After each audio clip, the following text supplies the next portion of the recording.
Antes de comenzar con la primera ponencia, quería recordarles que les hemos dejado en sus asientos unas tarjetas por si quieren plantear alguna pregunta. Si lo desean hacer, deben hacerlo por escrito y mis compañeras que están por el salón se las recogerán. Se procederá a la recogida de las preguntas 5 minutos antes de cada una de las intervenciones de nuestros ponentes. Le ruego a mis compañeros moderadores, por favor, que cumplan los tiempos estipulados para cada ponencia. Asimismo, le ruego a todos los asistentes mantengan sus teléfonos móviles en silencio o apagados. Muchas gracias. Comenzamos la primera ponencia. El factor tierra como condicionante de la viabilidad de las explotaciones, de la mano de don Edelmiro López Iglesias. Antonio López Santamariña, de los Servicios Veterinarios de Feiraco, nos presenta a este primer conferenciante.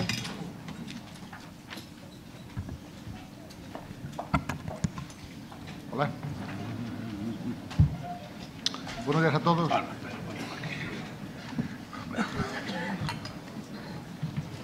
Buenos días. Para iniciar la jornada de ponencias de la mañana tenemos entre nosotros a don Edelmiro López Iglesias. El profesor Edelmiro es doctor en Ciencias Económicas por la Universidad de Santiago de Compostela, en donde desde 1984 ejerce su labor como docente en el Departamento de Economía Aplicada, de la cual es el profesor titular. Además, entre los años 1999 y 2005 ocupó el cargo de director del Instituto Universitario de Estudios y Desarrollo de Galicia, IDEGA. Posteriormente, entre los años 2005 y 2009, desempeñó el cargo de director xeral de Desenvolvemento Rural en la Consellería do Medio Rural da Xunta de Galicia, compaginándolo también con las responsabilidades de director xeral da Axencia Galega de Desenvolvemento Rural, AGADER, y director do Fondo Galego de Garantía Agraria, FOGA. Edelmiro posee una dilatada experiencia como investigador en los campos de la economía, el desarrollo rural y la política agraria, habiendo participado en más de 20 proyectos de investigación. Es autor de varios libros y ponencias en revistas especializadas y ha realizado varias estancias en diversas universidades y centros de investigación extranjeros. Bien, queremos iniciar esta primera ponencia de la Jornada Técnico-Económica de Feiraco profundizando en uno de los pilares básicos de la producción de lechera. Nos referimos al factor tierra, que hoy más que nunca se revela como un elemento crítico para ser competitivos en un escenario sin cuotas lácteas y en donde los mercados de precios son cada vez más volátiles. ¿Y quién mejor para hacerlo que el profesor Edelmiro, que posee amplios conocimientos de la realidad agraria gallega y que a buen seguro esperamos que comparta con nosotros? Nos va a deleitar con una ponencia muy interesante que era titulado El factor tierra como condicionante de la viabilidad de las explotaciones gallegas en un horizonte sin cuotas lácteas. Por favor, Edelmiro, adelante. Ben, moitas gracias ao moderador. Bos días a todos e a todas. Bueno, de entrada, agradecer a Feiraco, o organizador desta xornada, o seu convite para participar na mesma. E comezo cunha aclaración casi técnico de intendencia.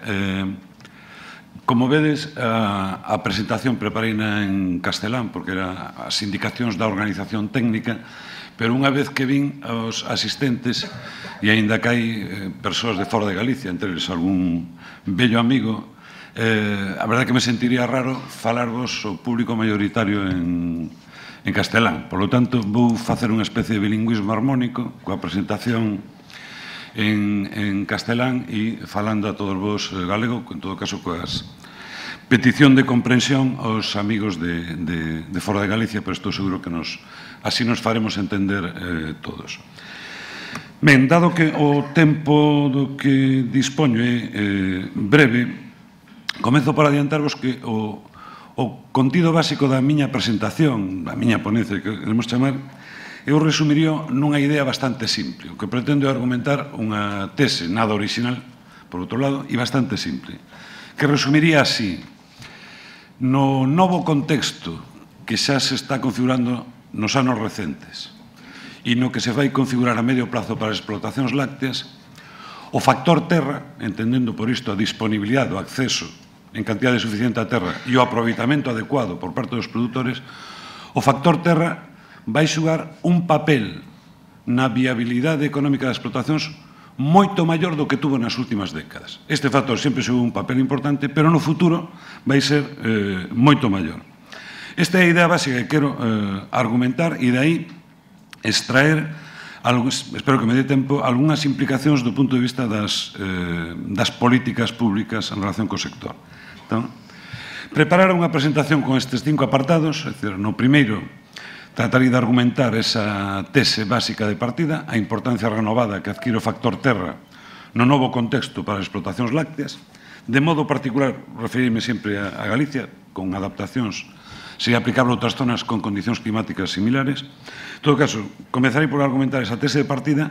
Casi seguro que me saltarei os apartados intermedios onde se trataba de ilustrar con máis cifras e argumentar máis esa afirmación básica. Creo que tedes todos os anos e que queda a disposición da organización a presentación completa e poderíades vela. E casi darei un salto á parte final das implicacións para as políticas agrarias. Entón, comezando pola primeira. Eu creo que todos os que estamos aquí sabemos que o modelo productivo que se consolidou como dominante nas explotacións lácteas galegas nas últimas décadas estivo moi condicionado polas limitacións estructurais da maioría das explotacións. De que estou falando? Reducida superficie de partida, elevada fragmentación parcelaria e problema de acceso ás fincas para boa parte das terras, deficiencias nos aproveitamentos da terra e as enormes dificultades para poder ampliar esa base territorial vía compras ou vía arrendamento. Todo iso, ao final, o que deu como resultado é que se mantuvera unha reducida superficie agraria por explotación no sector lácteo galego. E iso tuvo dous efectos. Limitou o crecemento da produción a nivel micro de cada explotación e fixo, ademais, que ese crecemento tuvera que operarse en gran medida a través dunha crecente intensificación, o aumento da carga gandeira, aínda máis o aumento do output por hectárea. Crecente intensificación a costa dunha elevada dependencia da compra de alimentos. Alimentos de fora da explotación producidos na súa maior parte con materias primas importadas xa non de fora de Galicia, son de fora de España.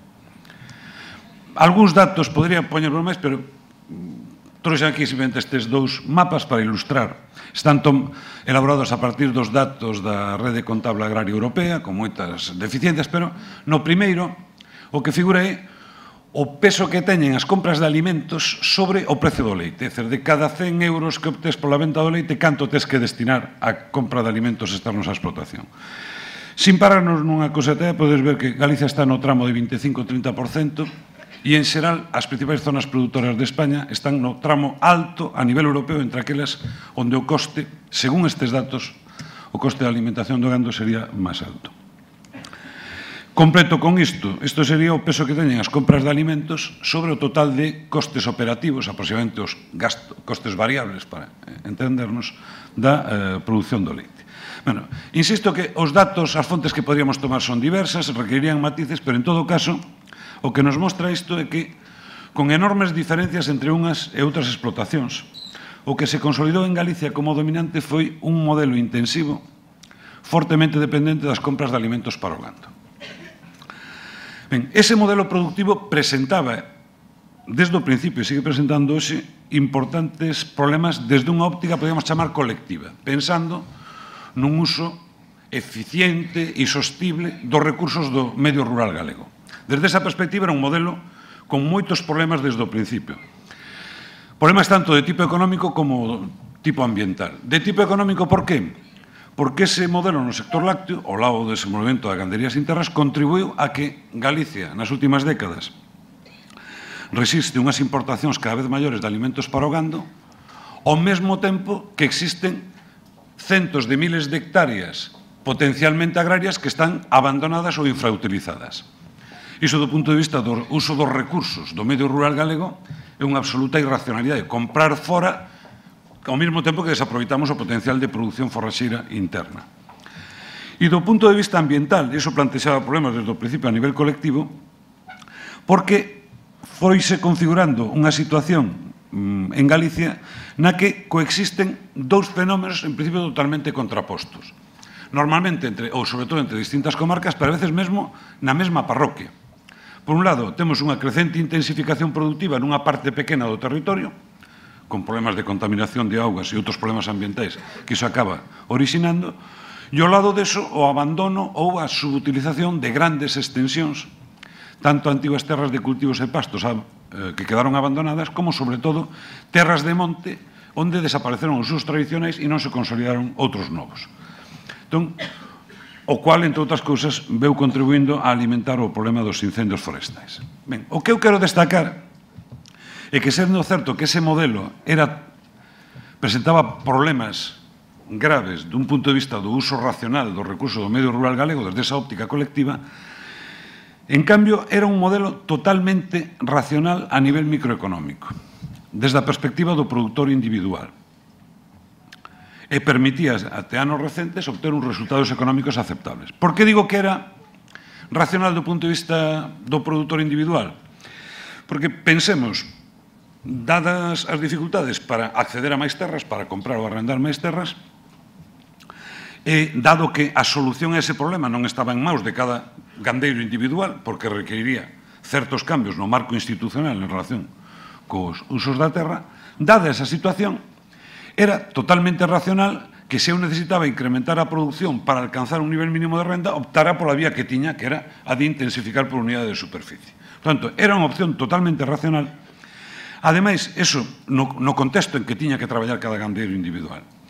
Ademais, iso víase estimulado polo mantenimento até anos recentes dunha relación relativamente favorable, vale a redundancia, entre prezo do leite e prezo do concentrado, un acceso aos alimentos comprados relativamente barato, e tamén incidiron na mesma dirección outros factores, eu cito aí dous, son o feito de que no pago do leite se incluíran importantes primas por cantidade e, en xeral, un pago maior do leite canto maior era a produción. Iso o que contribuiu é a que o aumento de produción se convertira no obxectivo básico e casi único de cada explotación, estimulado polos propios compradores de leite, industrias e outros primeiros compradores a través das primas por cantidade.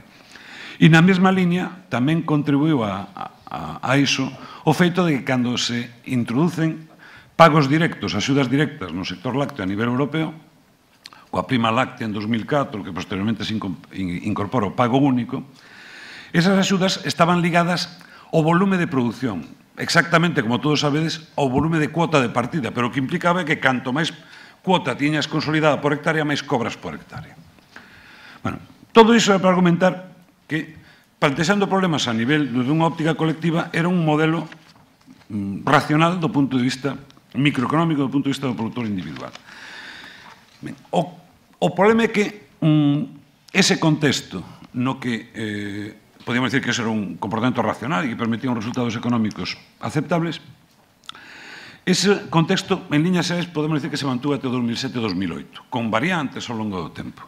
Pero, nos últimos anos, está comenzando a cambiar de forma radical e nos próximos vai cambiar aínda máis. En concreto, hai tres factores que están facendo xa e van facer que aínda máis que cambie no futuro. Un, que xa temos aí, o fortísimo encarecemento das materias primas para a alimentación animal. Un segundo, que o temos ás portas, aínda que eu creo que xa está deixando sentir os seus efectos, a prevista eliminación do sistema de cuotas lácteas no sector e, por tanto, a liberalización do dereito de producir no sector lácteo europeo. E un terceiro, sobre o que hai máis incertidumes, que os posibles cambios nas axudas directas da PAC e a repercusión que isto tería sobre os distintos sistemas, sobre os distintos sectores e sistemas de producción.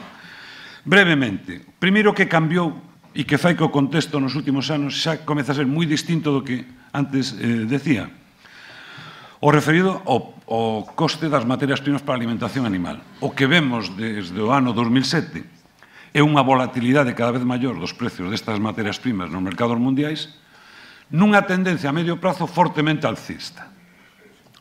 E esas tendencias nos mercados mundiais repercutiron claramente sobre o precio do concentrado para o vacún de leite en España e en concreto en Galicia. Para non cansarvos, tampouco vou ir comentando, aquí tedes a evolución dos índices da FAO dos precios dos principais materias primas alimentarias a nivel mundial. O azul claro é os cereais, a cor morada son os grasas vegetais, onde están a oleaginosa e dentro da soxa. Ben, podedes ver a enorme volatilidade nos últimos anos, pero dentro dunha tendencia claramente alcista. E quizás se ven mellor aquí tedes a evolución do precio do concentrado en España para vacún de carne e vacún de leite. O que podemos ver é unha volatilidade ligada a que se dá a nivel internacional, pero que dá como resultado que hoxe estemos con niveis de precios ao redor dun 40% dos niveis de partida en 2006-2007. E, ademais, as tendencias previstas a medio prazo apuntan a que isto non é flor de un día. As previsións son que os precios das principais materias primas para a alimentación animal se van manter elevados moi por encima dos niveis de 2007 a medio prazo. En definitiva, o que era unha das bases que facía racional o modelo que antes comentábamos mudou e non vai volver no futuro previsible a unha situación similar á de 2007. En segundo lugar, a desaparición prevista do sistema de cuotas. A ver, isto é un fenómeno, parece cada vez máis confirmado, a desaparición do sistema de cuotas en 2015, está por ver aínda como queda a OCM no referido ao sector lácteo a nivel europeo, se introduce algún tipo de mecanismos. O que eu quero destacar é que a desaparición do sistema de cuotas non é algo a futuro. Na miña opinión, está deixando sentir xa os seus efectos no sector desde o ano 2008.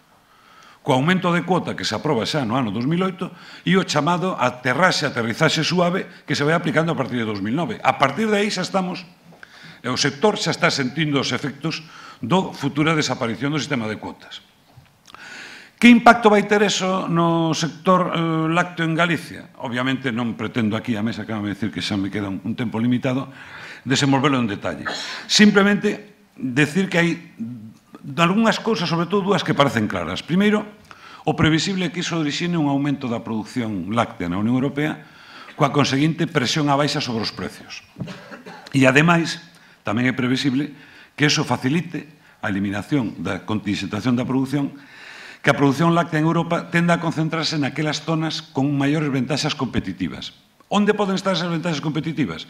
Menores costes de produción, maior fortaleza da industria ou proximidade aos centros de consumo. Parece claro tamén que as explotacións lácteas galegas van a afrontar esa liberalización do sector en condicións de desventaxa. Non me quero estender aquí nunha especie de agravios, pero é evidente, parten dun tamaño menor ao comunitario, dun endeudamento importante que arrastran boa parte delas e dun nivel comparativamente baixo das axudas directas da PAC.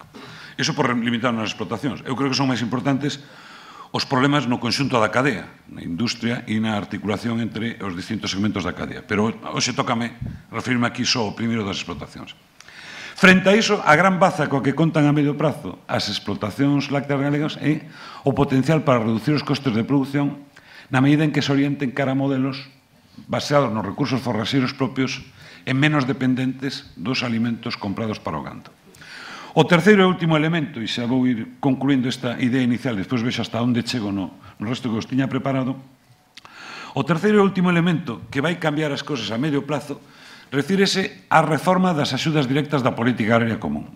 Dos elementos que están a debate na futura política agraria común 2014-2020, este é o capítulo, na miña opinión, onde hai máis incertidumes. Está por ver que se aproba a nivel europeo e, con toda a probabilidade, quedaría moita marxe para que cada Estado membro modulara a aplicación diso no seu territorio. Co cual, eu creo que resulta difícil, na miña opinión, neste momento aínda imposible prever o impacto exacto que iso vai ter sobre as explotacións lácteas en Galicia 2014-2020. Porque dependerá do que se acorde finalmente a nivel europeo e de como se decida aplicar iso en cousas como as que eu poño aí por parte do goberno español. En todo caso, hai unha cousa que se divisa no horizonte que o mellor en 2014-2020 só comeza, pero que eu creo que vai ser inevitable a longo prazo. E é unha tendencia a unha certa igualación dos pagos por hectárea. Ben a nivel global, ben por territorios, ben por orientacións productivas, según o que se define as rexións.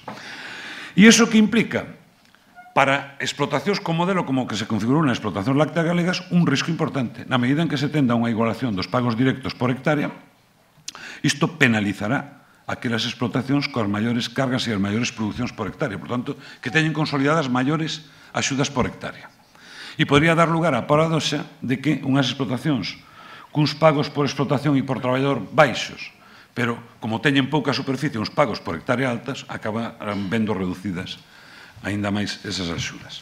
Bueno, a consecuencia final de todo iso, e casi eu creo que voume quedar con isto e pouco máis, a consecuencia final, e o que quería destacar aquí, é que os tres factores citados, alza dos prezos das materias primas para a alimentación animal, impacto previsible da liberalización do dereito de producir na Unión Europea, eliminación das cuotas, posibles cambios na distribución das axudas directas da PAC, eses tres factores van facer que o contexto no que se movan a medio prazo as explotacións e o que xa se están ou vos estades movendo hoxe sexa moi diferente do que había até 2007-2008. E os tres cambios apuntan, na miña opinión, na mesma dirección. Un modelo productivo como que aquí se foi consolidando como dominante, basado nun alto uso de concentrado por litro de leite, vais a enfrentar a dificultades cada vez maiores. E por esa razón, eu considero que sería conveniente ir reorientando gradualmente os sistemas productivos cara a modelos que dependan en menor medida desa compra de alimentos externos e máis basados na produción, nos alimentos producidos na explotación. O debate non é, e gustaríame recalcar isto, o debate non é modelos extensivos versus modelos intensivos. Un pode ter un modelo extensivo con unha pésima xestión da base territorial e cunha forte dependencia da compra de alimentos externos. E pode ter modelo relativamente intensivo en cuanto a carga gandeira por hectárea cun moi bo aproveitamento, por exemplo, con millo, con cultivos relativamente intensivos por hectárea e acabar tendo unha dependencia da compra de alimentos externos menor. Por tanto, para min, o debate non é extensivo-intensivo. Os conceptos clave no novo contexto, para min serían, por un lado, de autonomía, grau de autonomía da explotación na alimentación dos animais e minimización dos costes por unidade de produto. E iso pode ser lograr con sistemas, con cargas gandeiras diferentes. Estos serían os dous conceptos clave. Consecuencia final disto, o adecuado aproveitamento do factor terra vai xogar un papel moito máis importante como condicionante da viabilidade das explotacións do que veu sucedendo até agora. Bueno, de todo o que estaba, tiña no medio, só vos vou chamar a atención sobre unha cifra. Resumindo, nós temos hoxe no sector lácteo galego, para ver cual é a situación de que partimos, cruzando distintos datos, temos unhas 11.500 explotacións de leite, con cuota e que están entregando leite, ao redor de redondeo, 350.000 vacas de leite, máis o resto da cabana gandeira que teñen as explotacións, todo iso concentrado en 220.000 hectáreas de cultivos e pastos, que é o 7,5% do territorio galego. E iso vai ligado a unha situación a nivel global, salto todo isto, en que do total da superficie de Galicia, que son uns 3 millóns de hectáreas, a superficie agraria útil, o que é cultivos e pastos, como vedes aí, anda por as 650.000, o 21 e pico por cento do territorio. Isto é menos da mitade da media europea, da porcentaxe do territorio europeo que está utilizado para cultivos e pastos. Tanto, unha produción láctea moi concentrada nunha parte pequena do territorio como parte dun problema máis global, e é que a superficie agraria en Galicia, espero non marearvos, a superficie agraria en Galicia limítase a unha parte pequena do territorio ao mesmo tempo que temos entre 600.000 e 1 millón de hectáreas total ou casi completamente abandonadas. Bueno, a partir de aquí, tiña pensado pararme nas implicacións de políticas agrarias, pero casi vou saltar simplemente de forma esquemática. O que tiña pensado contarvos casi o resumiría en 4 ou 5 frases. Primeiro, a adaptación dos modelos productivos, deses sistemas productivos, require esforzos a nivel microeconómico por parte de cada gandeiro, pero require un cambio no que eu chamaría o modelo de xestión da terra en Galicia. E nese sentido, compre ser consciente de que ese modelo de xestión, entendendo por isto o marco institucional que regula os usos da terra en Galicia, a propiedade dos usos, Ese modelo de xestión hipoteca a viabilidade dunha gran parte das explotacións agrarias e, en concreto, das explotacións lácteas. Por lo tanto, é imprescindible o que eu chamo unha reforma agraria adaptada ás condicións actuais. É dicir, non unha reforma centrada na propiedade da terra, como eran as reformas agrarias do século XIX ou primeira metade do XX, son centrada en mellorar os usos e facilitar a mobilización productiva desas terras. A quen lle corresponde actuar? Aquí simplemente quería trasladar unha mensaxe. Dos 4 niveis que deciden as políticas agrarias que repercuten no medio rural galego, Organización Mundial do Comercio, Unión Europea, Estado, Comunidade Autónoma, a Comunidade Autónoma ten pouca marxe de actuación no que é a regulación dos mercados, a política de regulación dos mercados agrarios. En cambio, nas políticas de reforma de estructuras e de ordenación dos usos do solo, as competencias principais están na administración máis próxima. Isto, por se alguén ve isto como que bonito decirlo agora, cando tiñas que dar trigo e non predicar, decía o mesmo no corto período da miña vida en que me tocou estar na xestión política. Sempre tuve claro que neste ámbito este é un problema, son problemas a resolver principalmente desde Galicia a través das institucións de autogoberno. Enfrentámonos a iso con uns fortes condicionantes do punto de vista da propiedade da terra. Non me vou estender, supoño que son sabidos por todos, simplemente decir que eses problemas non afectan por igual a todo o territorio. Temos como 3 grandes tipos de superficies en que os problemas son distintos. As terras traballadas en maus de agricultores, de explotacións agrarias, que son en Galicia só o 31% do territorio, os agricultores só xestionan aquí o 31% do territorio. Temos case un 40% da superficie, 1.200.000 hectáreas, que son en maus de propietarios individuais non agricultores, terras abandonadas e de monte en maus de propietarios non agricultores, cun problema de fragmentación igual ou maior que o das terras agrarias, e onde, ademais, a inmensa maioría deses propietarios están totalmente desvinculados do traballo das terras, e, finalmente, temos os montes veciñais en mau común, perto dun cuarto do territorio galego, sin problemas en cuanto a división, pero con outro tipo de problemas en cuanto á base das comunidades propietarias e ao marco regulatorio. Bueno, aquí tiña propostas concretas, pero casi máis alto. Bueno, casi me vou simplemente ao fundamental. Se nos centramos para ir a algo máis concreto, que quere decir con isto da reforma agraria do século XXI, que parece casi un lema, non? De que estamos falando? É dicir, limitándonos ás terras que hoxe están en explotacións agrarias ou terras de monte abandonadas con potencial agrario, as reformas que serían precisas deberían resolver basicamente unha cuestión, que é o que poño aquí ao principio. Como conseguir que, sin alterar a distribución da propiedade da terra, pero sí os dereitos asociados á propiedade da terra, como conseguir que as terras que hoxe pertencen a 1.600.000 propietarios, que é os que contabiliza en Galicia o catastro de rústica, todos os galegos somos propietarios de algunha finca, como conseguir que as terras de 1,6 millóns de propietarios, a gran maioría deles totalmente desvinculados do traballo desas terras, se poñan a disposición a través do arrendamento, eu creo que o mecanismo ideal, de un máximo de 40.000 explotacións. E dentro delas as 11.000 ou 10.000, o que pode haber a medio prazo, explotacións lácteas. Eso danos unha media de 40 propietarios por explotación, por tanto, vedes a complexidade do problema. Algúnas medidas posibles, tédelas aí, eu non sei se vos repartiron tamén o texto ao principio, de forma telegráfica. Algúnas medidas posibles. Primeiro, a ordenación dos usos do solo e, sobre todo, cun cumprimento efectivo que permita delimitar as terras urbanizables, as de vocación forestal e as que quedan reservadas para un uso agrogandeiro. E unha vez establecida esa ordenación dos usos, sobre todo un cumprimento efectivo. Por exemplo, un cumprimento estricto da prohibición de forestar terras agrarias, igual que da ordenación urbanística no medio rural. Segunda medida, creo que é imprescindible unha reforma da legislación sobre arrendamentos rústicos para impulsar, fomentar esta vía de mobilidade da terra. Terceira, penalizar a través de algunha vía os propietarios que manteñan terras abandonadas. Adianto, eu non son partidario dun imposto porque isto tería máis costes de xestión dos que podría permitir recaudar. Son máis partidario dun mecanismo parecido ao da Guardia Civil de Tráfico. un sistema de vixiancia que cando detecta situacións de flagrante abandono, como cando te collen a 170 pola autovía. Tú podes ao mellor ir a 170, pero se te collen, tes unha sanción. Pois un réxime sancionador ligado a sistema de vixiancia das situacións máis graves. Cuarto lugar, Banco de Terras, ou dame igual o nome. Home, teño certo cariño a isto, pero dame igual o nome. A cuestión é necesario algún tipo de mecanismo público para impulsar inicialmente o arrendamento con garantía pública, que desfaga a desconfianza que pode haber por parte dos propietarios.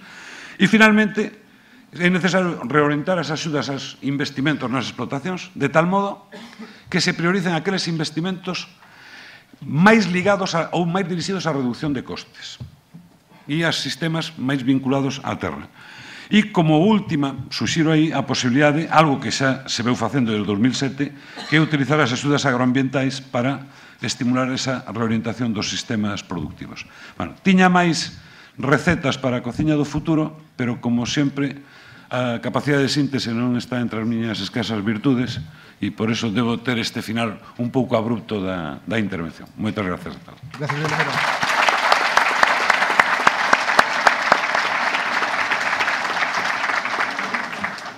Despois de agradecer a Edelmiro esta interesante charla, vamos a pasar a un turno de preguntas que case as contestou el xa de antemán, que están en boca de todos.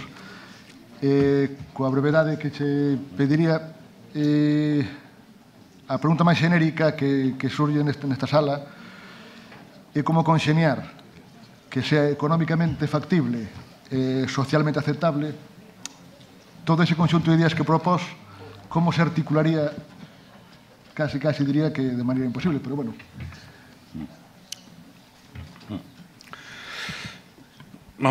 Pido ser imposible, pero... Sí. Na cuestión da terra, eu xa sei que o discurso en Galicia temos un problemón, pero é unha cosa sociolóxica e é mellor non meterse. Bueno, até agora podemos nos permitir iso porque era posible comprar alimentos relativamente baratos por os gando fora. A miña tese é que isto cambiou e, por lo tanto, o que antes nos podíamos permitir non nos podemos seguir permitindo. Importar miles de toneladas de materias primas para a alimentación do gando polo Porto da Coruña ao mesmo tempo que temos que pagar grandes brigadas para cuidar que non nos arda a mitad do territorio. Por decirlo, cos dous grandes problemas en que eso se reflicte. Partindo deso, como se logra, digamos, un equilibrio entre os dereitos de 1.600.000 propietarios, deles máis de 1 millón que non están vinculados directamente ao traballo da terra, e os dos máximo de 40.000 explotacións, porque son as que están cobrando axudas da PAC, e dentro delas 11.000 e pico candeiros de leite, que necesitarían máis terras para poder vivir dignamente do seu traballo e facer frente á nova situación. Eu podría, digamos, facer unha receta máis detallada para a cociña do futuro.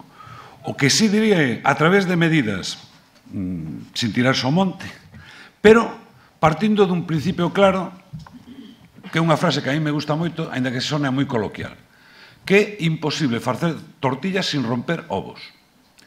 Traducido á práctica, o impulso da mobilidade das terras abandonadas só será posible se hai algún tipo de penalización ao abandono de terras. E isto non é nada radical, é algo que funciona en xeral na vida en sociedade. As cousas das que eres propietario non podes facer o que che dá a gana con elas. O coche é teu, pero non te metes por el por onde de forma caótica. Bueno, pois o das terras é igual. Eu son partidario de non tocar a distribución da propiedade, porque eso sí que é pouco realista pensar. Niso ya tampouco aportaría nada demasiado, pero sí modificar os dereitos que van asociados á propiedade da terra. En que sentido? Non podes utilizalo para o que queiras. Punto 1. Punto 2. Menos para usos que perxudiquen a outros veciños, por exemplo, en forma de risco de incendios. E punto 3. Sempre que haxa algún tipo de investimento público que beneficie as túas terras, os teus compromisos que teñen que ser moito máis estritos. Por exemplo, non me deu tempo, pero en relación coa política de concentración parcelaria, tal como se vai aplicando, aparte que teño un enorme escepticismo, e creo que tamén, sendo realista, é imposible estender co coste que ten por hectárea esa concentración parcelaria a todas a superficie agraria. Por tanto, haberá que buscar outras medidas complementarias.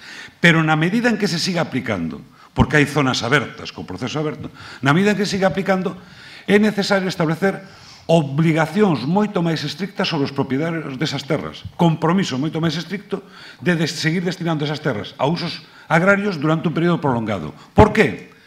Porque a Administración está invertindo cos impostos de todos nós $500.000 de pesetas por hectárea en poñer en mellores condicións esas fincas.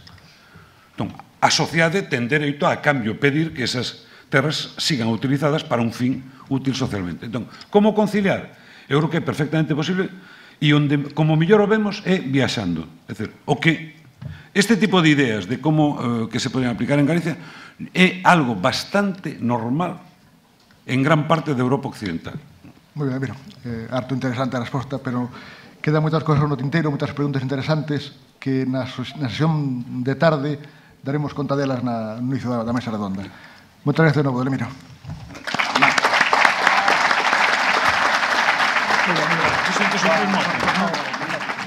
Así que ven por aí, sí, pero...